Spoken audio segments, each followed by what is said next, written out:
filósofo português chamado Agostinho da Silva, que viveu muitos anos aqui no Brasil e criou universidades no Brasil, dizia com muita graça, e escreveu em 2 ou 3 livros, que o Brasil foi o único sonho que o português realizou plenamente. E é verdade, a Índia não foi um sonho realizado, a África não foi um sonho realizado, o sonho brasileiro concretizou-se.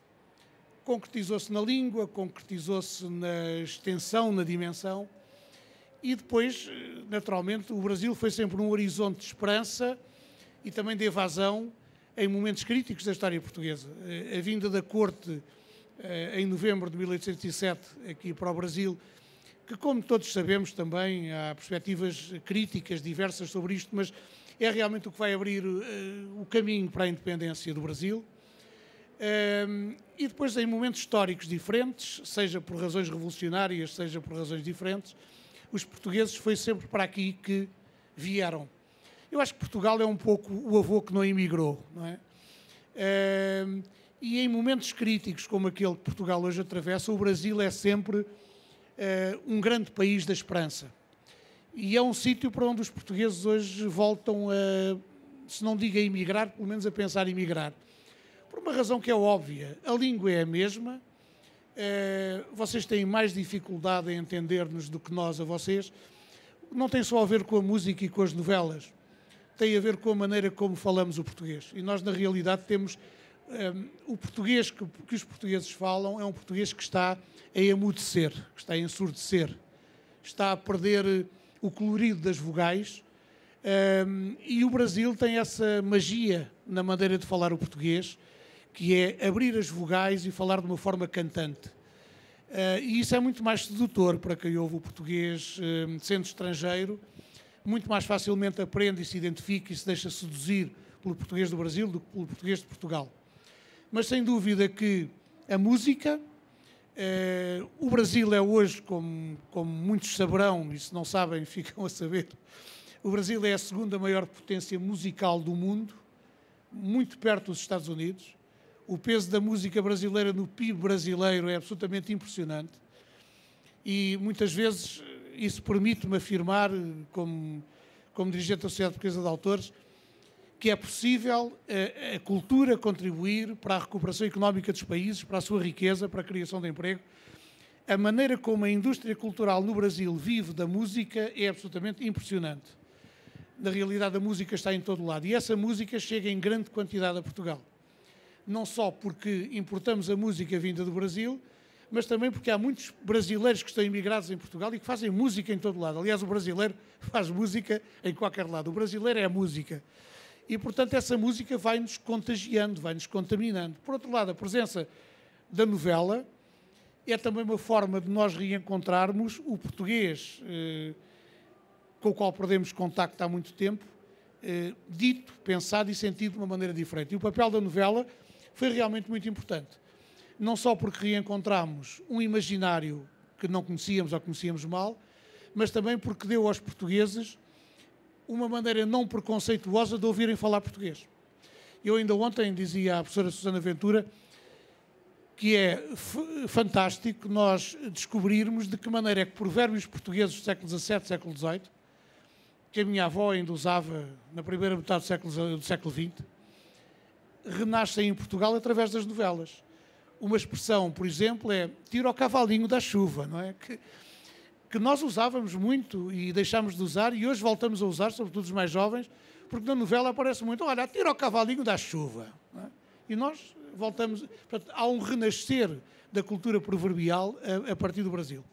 Depois, a grande vaga de imigração brasileira desde o final dos anos 80 ajudou muito a aproximar Portugal do Brasil. Uma aproximação não preconceituosa, uma aproximação aberta. E eu acho que nós somos duas pátrias de afetos. E quando as pátrias são de afetos, estão condenadas a entender-se pela via do coração.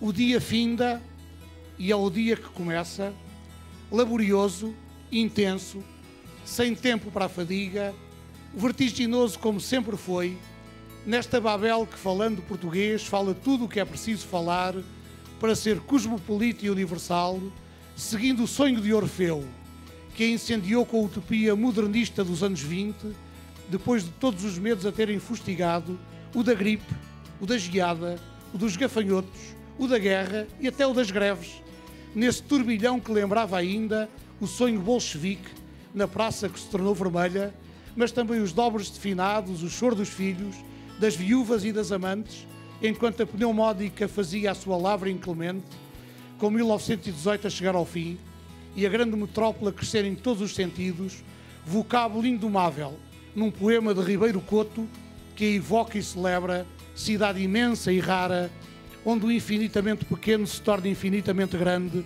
copiando a escala do universo, onde o tudo é nada e o nada é tudo, e onde só os poetas, os modernistas e os outros são capazes de nomear a sede de infinito que faz da grande Babel bairro, casa, alpendre, aconchego materno, odor de álcool noturno, vertigem e tentação, esquina onde se compra e se vende o que sobra da alma para engalanar o tédio dos dias. Eis a cidade sem sono, sem trégua, sem pausa, que não consente o hiato entre a noite e o dia, pois tudo o que nela acaba logo recomeça, feito grito, sirene, ovação, suspiro, lamento e êxtase. Eis a cidade onde ninguém é estrangeiro, porque tudo começou por ser estrangeiro, na estranheza, no sotaque, na distância, na promessa de triunfo, no sonho de grandeza, na humildade de um joelho por terra, clamando por compaixão, rente à dureza do asfalto. Aqui se morre, aqui se escreve, aqui se canta, se cresce, se vive, e eu, que já aqui estive noutros tempos, noutros dias, recordo os amigos que não irão voltar mais, que aqui vieram nas asas dos livros, nos murmúrios do vento, para tornar próximo o que estava distante e para semear palavras cintilantes e leves na terra arável de uma ternura navegante como os barcos e os astros. Eis-me aqui de novo São Paulo, onde recebi a notícia sufocante do chiado em chamas na minha Lisboa tão vizinha e tão longínqua. E eu, que nunca fui bandeirante, missionário, garimpeiro de coisa nenhuma a não ser de ilusões, regresso agora com vagar de contador de luas, com a doce sensação de sempre aqui ter estado, metade de mim a pelejar com a outra metade, só para me perder e encontrar nesta Babel, que me é tão familiar como o júbilo da escrita, enquanto abraço a noite, no que tem de mais secreto, a entoada profana de quem elege uma cidade, para ser testemunha de todos os assombros e depois adormece, docemente, porque o sonho, afinal, está sempre guardado para amanhã. Para terminar, esta homenagem a Jorge Amado. Eu conheci Jorge Amado nos anos 70, em Portugal. Encontrei-o várias vezes ao longo da vida dele e da minha. Tive a honra de o ter como membro do júri que me premiou com o Prémio Unesco, em 1993. E gostava de o lembrar desta maneira, que é uma maneira muito sentida, muito comovida.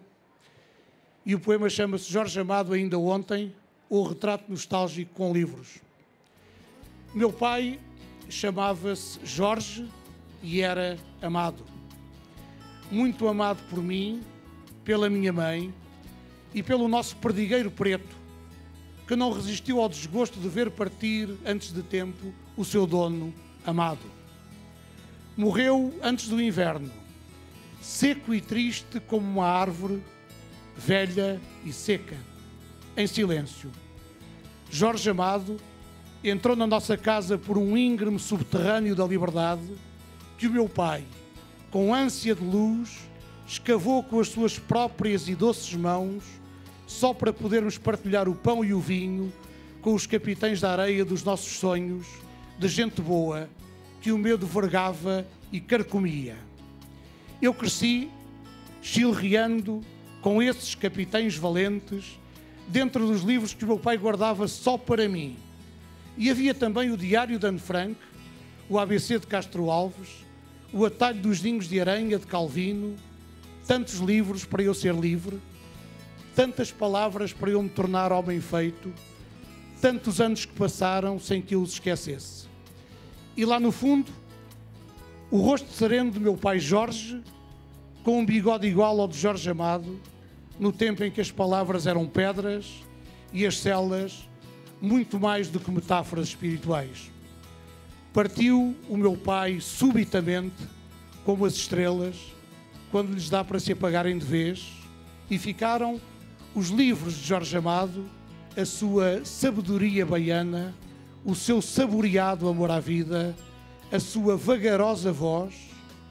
Um dia falei-lhe do meu pai, Jorge, sempre amado, num entardecer de primavera, no terraço largo do Hotel Atlântico, ali, quase à entrada do meu Cascais de Natal, onde ele tanto gostava de se deixar ficar, a beber, a conversar, a lembrar os seus amigos. E ele disse-me: você escreva isso, não adie, porque devagarinho a memória esvai-se e depois não fica quase nada.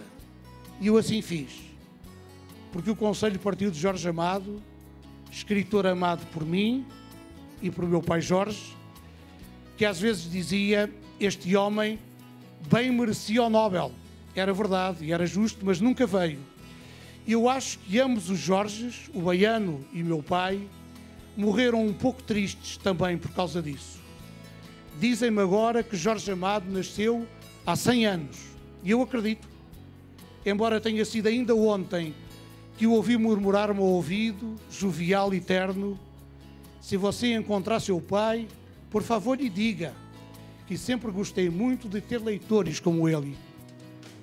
Eu qualquer dia digo, quando nos encontrarmos todos, num lugar onde o tempo deixe de contar, e só valham, como arcas de ouro e mistério, os afetos que não morrem, os livros belos como crepúsculos mediterrâneos, as cantigas de roda da infância e o amor de quem nos quer muito. Muito obrigado.